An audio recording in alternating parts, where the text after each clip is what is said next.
Beberapa hari lagi kita akan dihujani dengan ucapan Happy Valentine. Selamat Hari Kasih Sayang. Para pengagum cinta akan bertutur tentang Valentine dalam kaitan dengan sejarah kisah cinta sejati yang dipelopori oleh Santo Valentinus. Orang-orang muda akan menyiapkan coklat bagi pasangannya karena coklat mengandung nilai daya tahan saat musim dingin.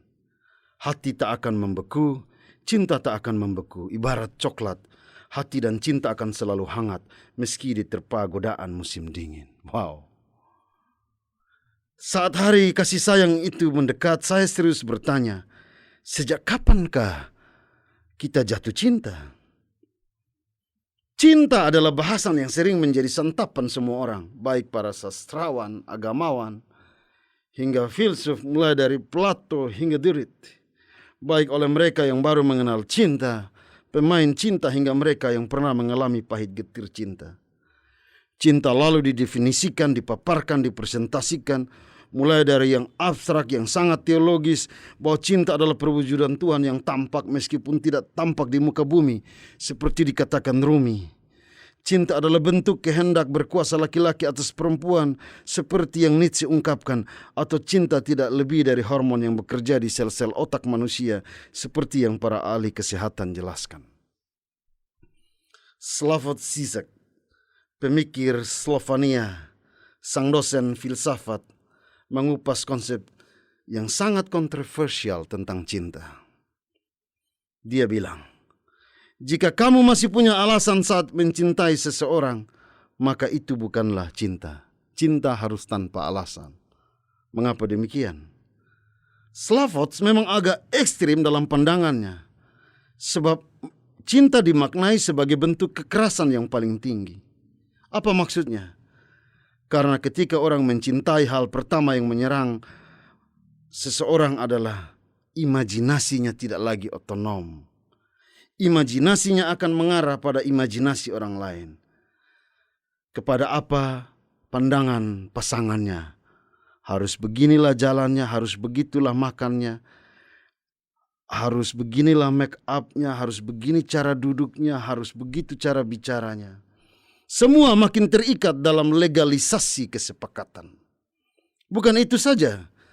Kritiknya tentang cinta yang paling kuat justru lahir ketika dia bilang, cinta tidak berarti manakala kita tidak mengesampingkan kebencian. Maksudnya adalah setiap manusia unik. Keunikan itu menghadirkan karakter yang berbeda, dan di titik perbedaan itu kita harus siap mencintai dalam kebencian. Mencintai meski kita pernah mengalami trauma cinta. Mencintai meski kita tidak menduga akan sesuatu yang akan terjadi. Dan mencintai meski cinta itu mengancam kita dengan sejuta perbedaan yang ditawarkan. Jadi ketika ditanyakan kapan jatuh cinta, Slavoj akan berkata, ketika kita jatuhlah, di situ kita akan memahami makna cinta. Cinta adalah proses dari jatuh.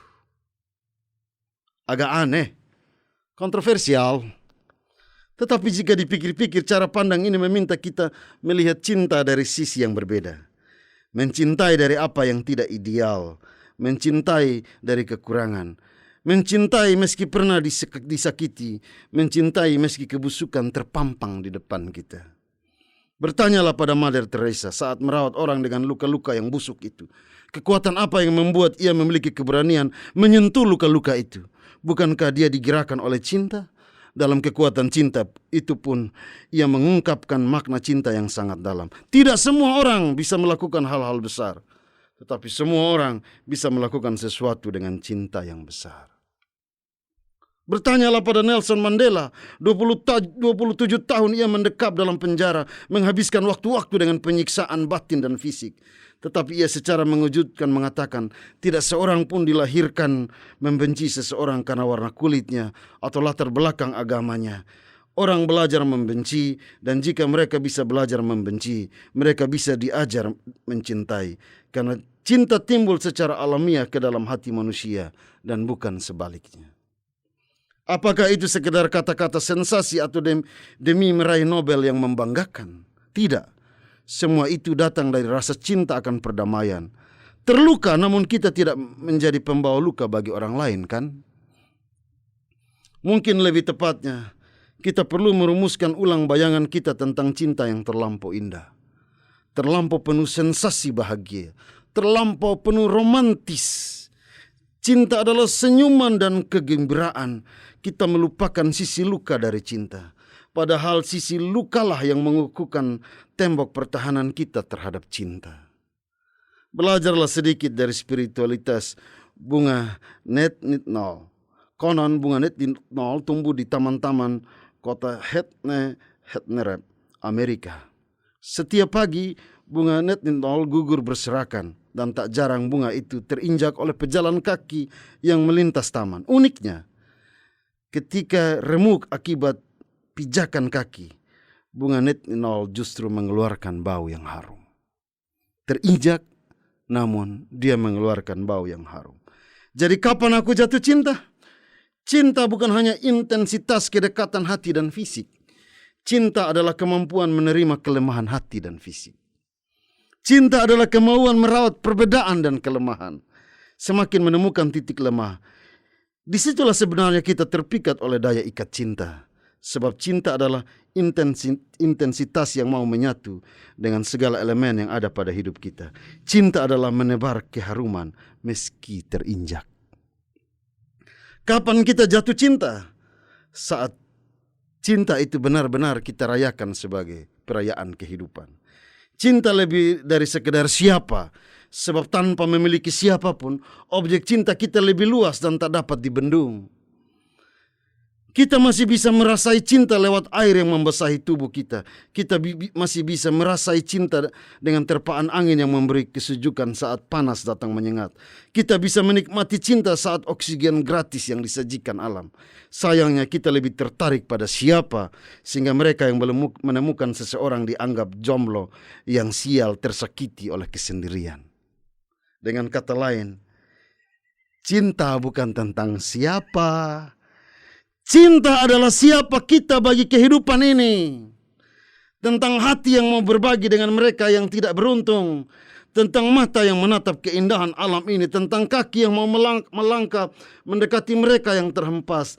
Tentang ucapan yang penuh kelembutan meski dihujat. Tentang tangan yang mau diulurkan bagi mereka yang sakit dan menderita. Sampai titik ini, hari kasih sayang bagi bumi benar-benar diuji.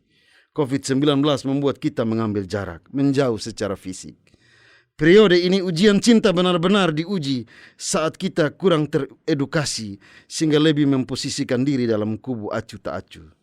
Saya masih percaya akan apa yang Tuhan katakan.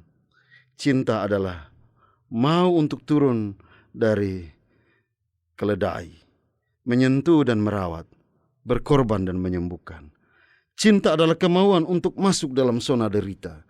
Dan untuk kamu yang mau merawat mereka yang sakit terpapar COVID saat ini, saya mau katakan, kamu adalah pemilik cinta sejati. Selamat Hari Kasih Sayang. Saya ucapkan itu sambil menikmati film 5,000 Days of Summer. Saat Tom dan Summer terjebak dalam cinta, lalu Summer memilih jalan cintanya sendiri. Dia bertunangan dan membiarkan Tom terluka. Pada titik luka Tom menjadi terpuruk karena terlampau memikirkan Summer sebagai siapa. Dia lupa akan dirinya yang seharusnya menjadi siapa bagi kehidupan ini. Hanya dengan move on, Tom menemukan cinta sejati. Summer adalah cinta sekaligus luka. Ia bisa datang dan pergi. Orang-orang yang memiliki kekuatan menjadi siapa bagi orang lain akan terus jatuh cinta karena menjadi siapa bagi kehidupan sama dengan membawa cinta sampai mati. Saya hampir selesai menonton film itu sambil melihat Tom yang bangkit untuk memulai hari baru. Ternyata ia berkenalan dengan autumn yang membuat matanya menatap harapan.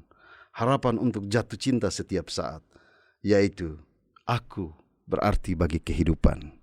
Amin.